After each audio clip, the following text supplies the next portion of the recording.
Everybody ready? Judy, Todd, you ready? I'm ready. Yep, I'm ready. Everybody good? Okay. It's 12 o'clock. Let's call this meeting in order. I lost myself. What's that? Oh, We can see you.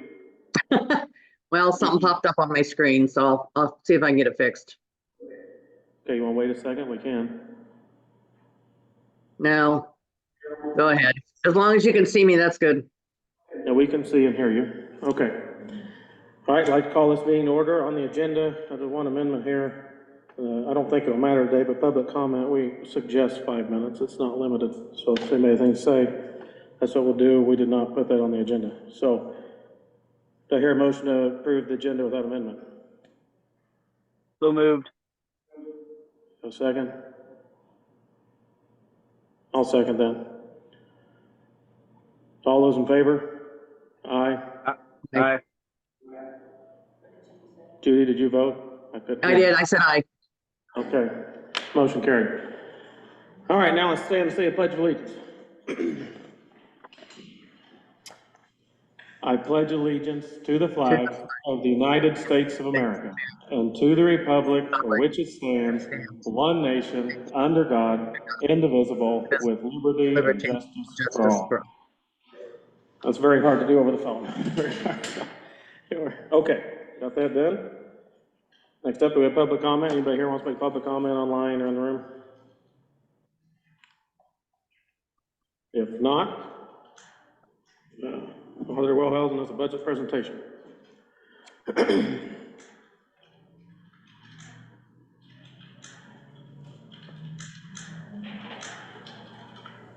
Where'd I go? Okay. Judy, did you say something? No, I'm okay. Sorry. Okay.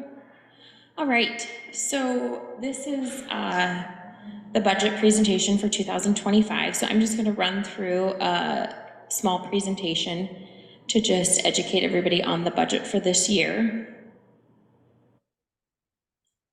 So this year for the valuations for 2023, we did see growth overall. Rural increased and urban actually decreased a little bit, but overall there was an overall increase. So rural went to 532,277,540, and then urban was at 330,290,723. And then overall total, we saw 862,568,263.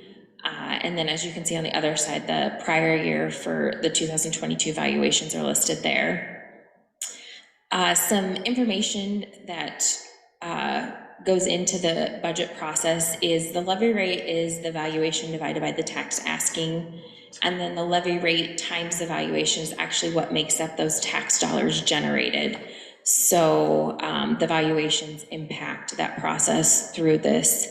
And then the taxable valuation is the tax base to which the levy rate is applied and over which the levy rate then is spread. And then the levy rate is the amount of the tax per $1,000 of taxable valuation the taxpayers owe.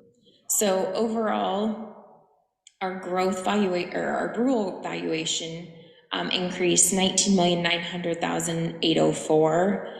Urban had a decline of 9,585,417, and so then overall our growth increased 10,315,387.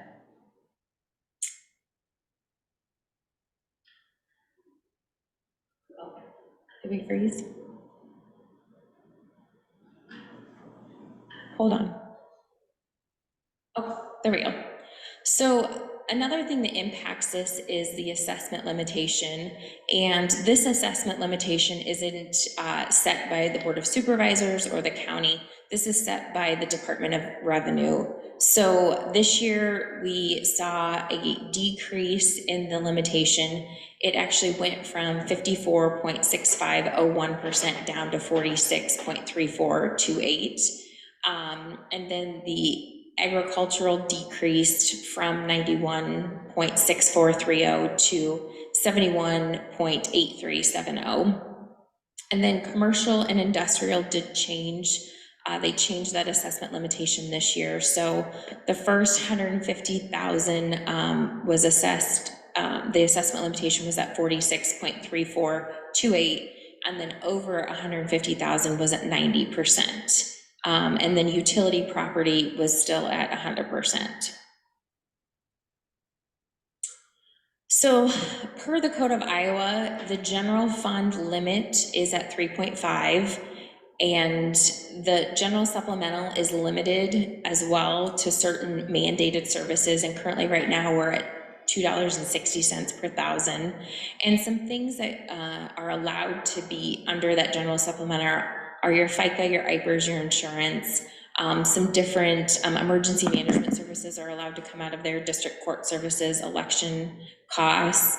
And then your debt service is only allowed to, it's a countywide levy, but it's only allowed to those things specifically that are considered debt service. And so that increased this year to 1.55446. And that was due to the jail construction project that we've started. And so the obligation for fiscal year 25 is going to be $1,360,048. So that will basically be the main reason for the increase in the overall levy this year.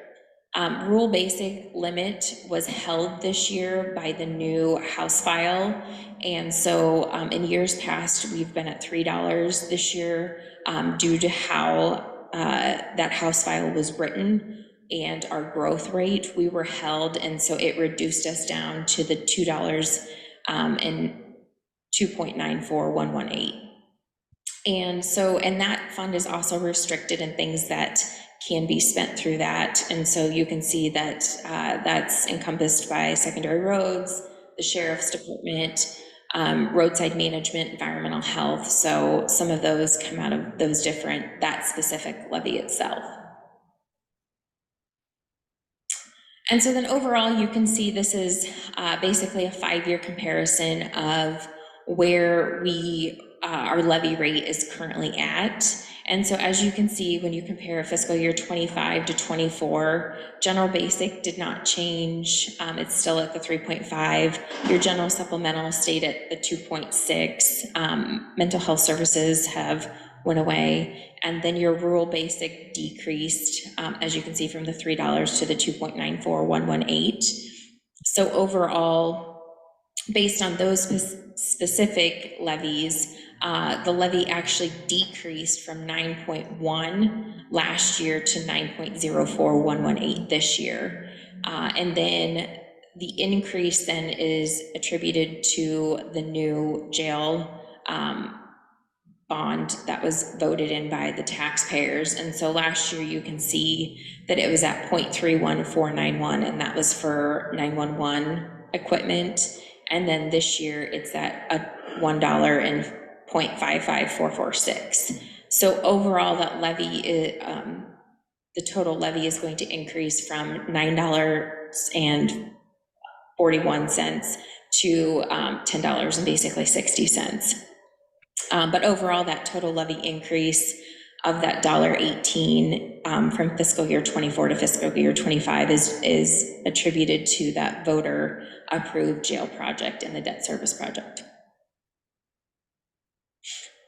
This just shows you our revenues for 2025. Our main revenue sources are property taxes. We do receive local option sales tax as well, different grants and licenses and permits, charges for services. The utility tax replacement is part of that. And as you can see, the use of money and property, and there's some miscellaneous revenues that come through there. And then this is just a chart basically that shows the projected revenues and how that all balances out. The next part is the expenditures by service area, and this just shows each specific service area and then the percentage that is impacted there, and then as well the description for specific offices that are paid through that expenditure service area. So public safety, and legal services was almost 11%. And that includes your sheriff, your attorney, your court, your medical examiner. Your health and social services was a little over 2%, and that's public health, DHS, your veterans affairs. County environment and education was 2.9%, and that's conservation, the county fair, weed eradication, and the services that, the financial services we provide to the libraries. And then your roads maintenance, that's only for the engineer, and that's 17.56%. Your governmental services were at 2.28%, and that includes your auditor, your treasurer, your recorder. And then administration was at 6.3%. That's supervisor, auditor, treasurer, recorder, IT, and insurance. Your non-program services were 0.03, and that's basically for services we provide for the county farm. And then debt service, of course, increased this year to 5.18%, and that's attributed to that increase because of the jail project. Capital projects, as you can see as well, increased. This is going to increase to 16,800,000, and that's 52.81%. And that is a small amount is roadway construction, and then that jail project is really what's attributed to that large increase there. Question on that, but all of that money won't be spent in that year probably, unless it gets finished. So how will that reflect? That will be, that's what's there in case we spend it, but we probably. Correct. So there will be doubt a that'll all be portion of spent. this that will roll into the next fiscal year, Right. but without knowing You have to where put it they're going all to be in on completion, we budgeted for the entire project, there. Okay. which is kind of how we've done ARPA in the past too. So, and this just shows those projected expenses a little differently.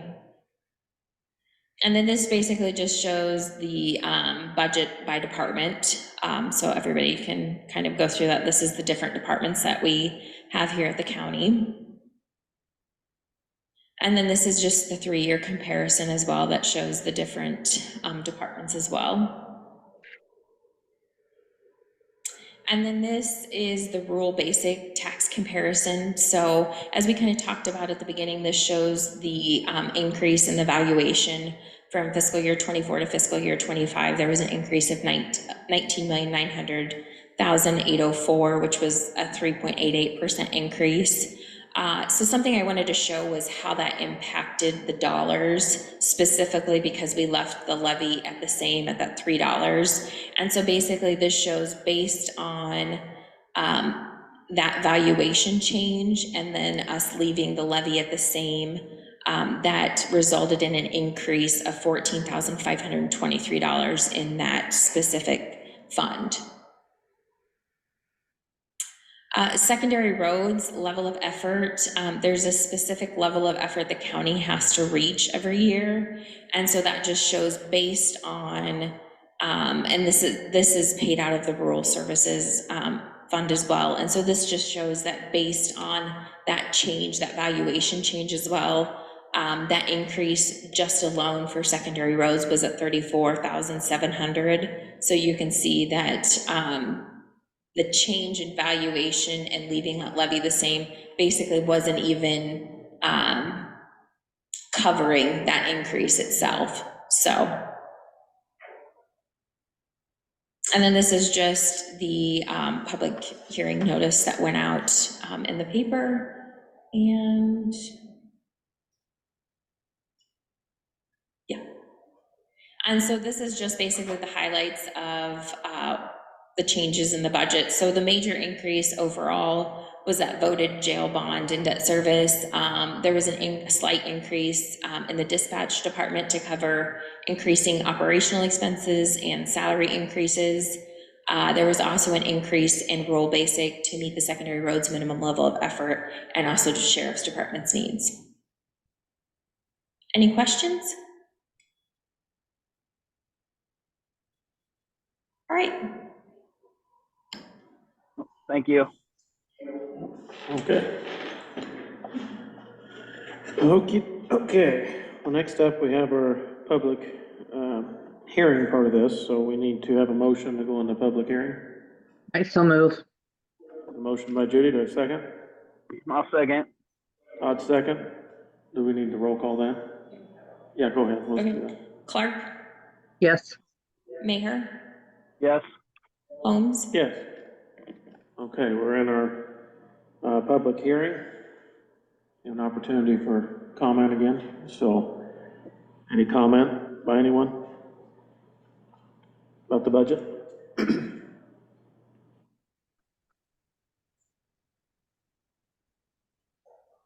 If there's none, we need to go out of our public hearing. Need a motion for that? Oh. Go ahead, Judy. I move we close the public hearing. Okay, I'll a second. second. Todd seconded. Okay, just Todd seconded. Let's vote again. Clark, Yes. Mayor, Yes. Holmes, Yes. Okay, we went in and out of our public hearing now. Next up on the agenda, we have the budget resolutions number 27, 28, and 29. We have a motion on, want to do each one?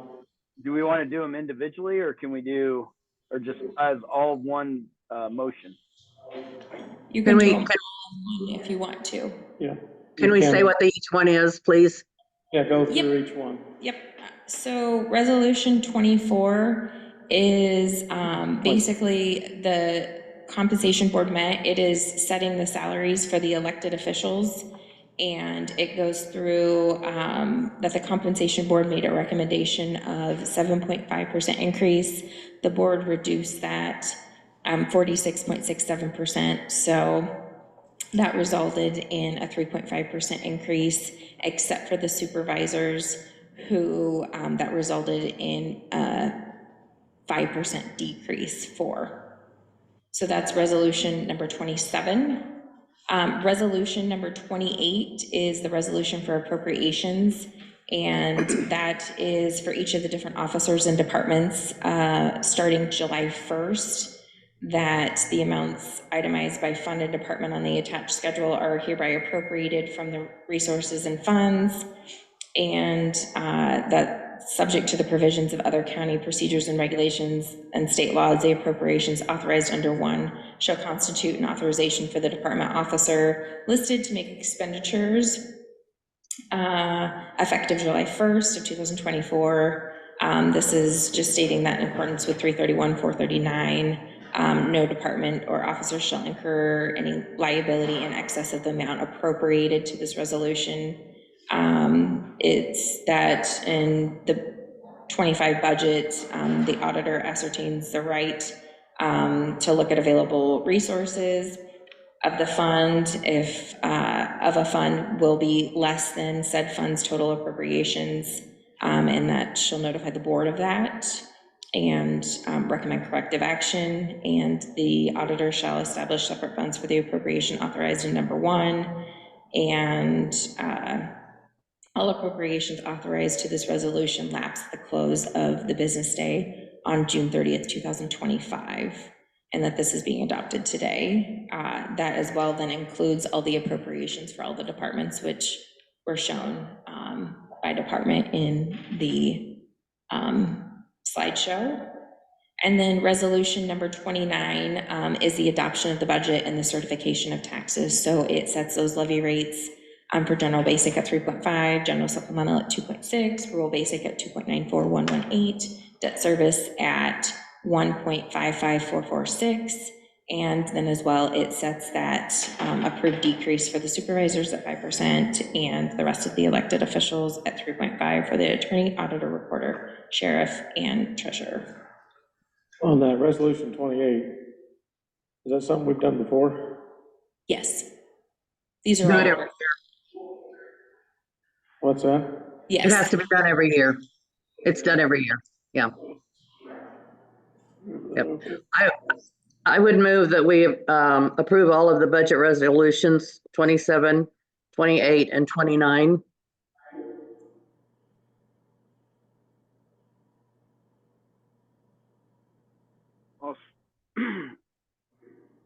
I'll say, so can we have some discussion? I was just trying to be clear about 28. I'm not familiar with that, I guess. So The 28 is appropriations are, yeah, the appropriations are made every year, otherwise you can't spend it. so the appropriations are, so when you went through the budget process and set each department's budget, this is just basically putting those are all listed, and then that is what each department has for funding for that year. And if they want to change that or go above it, they have to come in for an amendment. Correct. So what is your duty in that? If they, So if they go over that limit that you guys have set for them, then I notify the Board of Supervisors that they've exceeded their appropriation. well, it's been appropriated, Yes. okay? I'll second Judy's motion for approval of resolutions 27, 28, and 29. Okay, got a second? All right, any discussion on those three resolutions? If there's not, we'll vote on it. Clark, Yes. Maher, Yes. Holmes, Yes. Okay. Next up, we have the fiscal year 25 budget. We did what, so that's to approve the overall budget as one big motion here. So, I do I hear a motion to approve? Yeah, I make a motion that we approve the fiscal 25-year budget.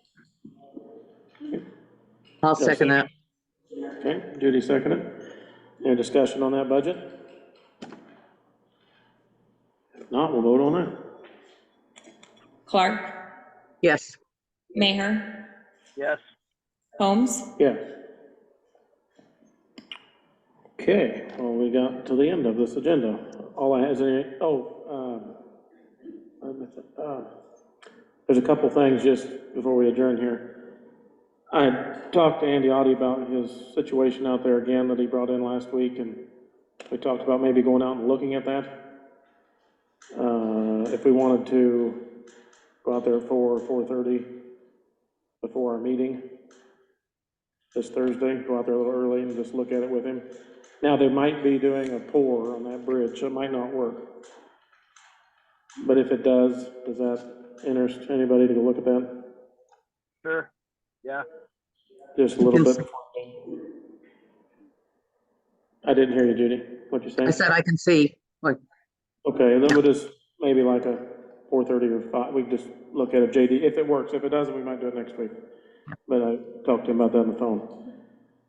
We also, did anybody email or do the agenda item for the veterans to say we're okay with, you know, to put that on there for the volunteers to do some work out there? Do we have that on the agenda, or somebody want to do that, or? Yep, we'll just get that added. I can email Cindy if you want, Okay. or Judy. I don't care. Just somehow, just make sure we catch that. Is there anything else? I just want to say that this is really weird. I had to zoom in because I'm downstairs in the courthouse in the old boardroom because the elevator isn't fixed yet. So hopefully it'll be fixed Thursday. Yeah. Okay. Anything else on coming up? Anything for Thursday? Are we good? Well, then we can adjourn. Make a motion to adjourn. All right, I'll second it. All those in favor? Aye. Aye. All right, we're adjourned. See you Thursday.